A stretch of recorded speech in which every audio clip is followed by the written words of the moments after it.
Madhyamgram station থেকে বেরিয়ে যে 4টে দোকানের বিরিয়ানি সবচেয়ে ফেমাস তাদের প্রত্যেকটার ভিডিও থাকলেও এই দোকানের ভিডিওটা কিন্তু আমাদের চ্যানেলে নেই। তাই দাম একটু বেশি থাকলেও আমাদের আজকের ডেস্টিনেশন অতিথি রেস্টুরেন্ট।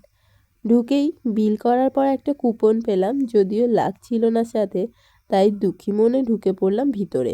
এসি রেস্টুরেন্ট, ছোটোর মধ্যে কিন্তু বেশ ভালো বলা চলে অ্যাম্বিয়েন্সটা। মাটন বিরিয়ানিতে এত বড় সাইজের একটা মাটন, একটা ডিম আর দুটো বড় বড় আলু দিয়েছিল, আর আর এতটা কোয়ান্টিটির রাইস, সাথে স্যালাড আর গ্রিন চাটনি। একটা জলের বোতলও পাবে কমপ্লিমেন্টারি। মাটন বিরিয়ানির দাম 270 টাকা।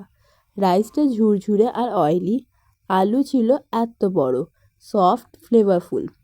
বিরিয়ানিটা কিন্তু সত্যিই ভালো ছিল।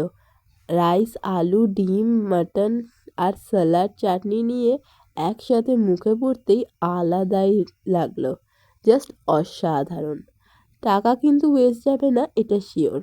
তোমাদের ফেভারিট কোন দোকানের বিরিয়ানিটা কমেন্টসে জানিও। আজকের মতো এতটাই। ভিডিওটা ভালো লাগলে লাইক, কমেন্ট, শেয়ার করে চ্যানেলটা সাবস্ক্রাইব করতে ভুলো না। দেখা হচ্ছে নেক্সট ভিডিওতে। ততদিন ভালো থেকো, সুস্থ থাকো আর খেতে থাকো। Bye bye. খাদ্য বেশি আমি যদি খাও বাহারে বিরিয়ানি খেতে হবে চলে যেতে পাহাড়ে।